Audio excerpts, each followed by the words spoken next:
हर हर शंकर जय जय शंकर। देवगिरी के यादवों द्वारा निर्मित सबसे अच्छे मंदिरों में से एक मालेगांव तहसील में जोड़के गांव में सदियों से मनकेश्वर मंदिर है। इस गांव में कई मंदिर हैं जिनकी सुंदरता प्रभुत्व अतुलनीय है। इतिहासकारों के अनुसार जोड़गे गांव का अतीत बहुत दिलचस्प है। मालेगांव से थोड़ी दूरी पर स्थित झटुम्बिया पहाड़ी झोटिंग बाबा नामक एक संत से जुड़ी है। ऐसा कहा जाता है कि उन्होंने एक बार सफेद घोड़े पर सवार होकर गांव की रक्षा की थी। उनके सम्मान में पहाड़ी पर एक मंदिर बनाया गया है जिसे झटुम्बिया या झोटिंगिया कहा जाने लगा।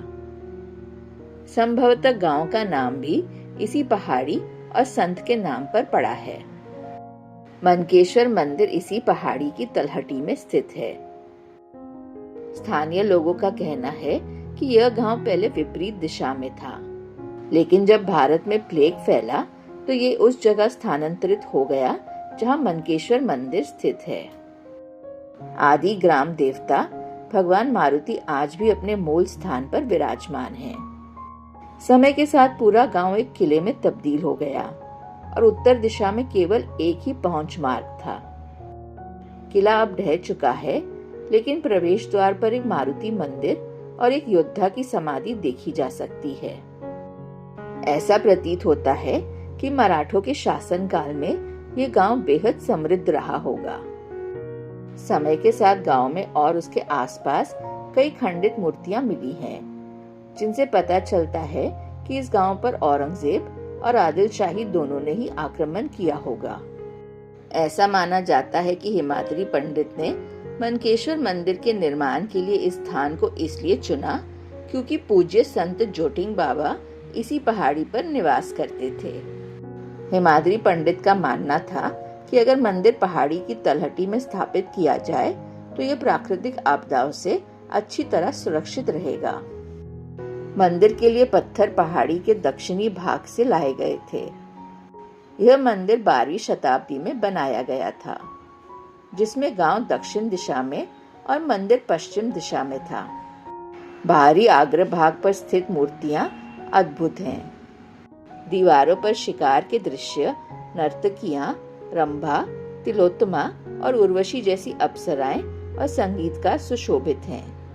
सभा भवन में 12 विशाल स्तंभ हैं और गोलाकार छत पर नृत्य मुद्राओं में असंख्य आकृतियां अंकित हैं। मुख्य मंदिर त्रिदल के रूप में डिजाइन किया गया है।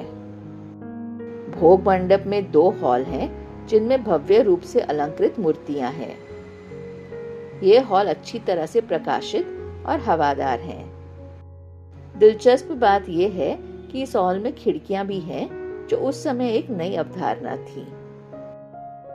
अंतराल की छत में एक कछुआ है और मंदिर के मुख्य द्वार पर पशुओं, यक्षों, किन्नरों, गंधर्वों और अन्य देवताओं की अद्भुत नक्काशी है। गर्भगृह के प्रवेश द्वार पर भगवान गणेश की एक मूर्ति है। गर्भगृह में उतरने के बाद एक शिवलिंग जमीन से थोड़ा ऊपर उठता है। भूमिजा शैली में निर्मित शिखर पर कई जटिल नक्काशीदार आकृतियां हैं। विशाल शिखर पर भगवान शिव, चामुंडी देवी, भगवान भैरव, भगवान विष्णु, गायकों और सामाजिक दृश्यों आदि से असाधारण चित्रण है। दुनिया में कहीं भी ऐसी कलात्मकता और भव्यता देखना अत्यंत दुर्लभ है। ग्रामीण अपने गौरवशाली इतिहास को संजोने के लिए उत्सुक हैं और इसे एक विरासत गांव के रूप में विकसित करने के लिए हर संभव मदद की मांग कर रहे हैं। बाबा के ऐसे प्राचीन मंदिरों के दर्शन के लिए जुड़े रहिए हमारे साथ। खुश रहिए और सदैव जपते रहिए। हर हर महादेव।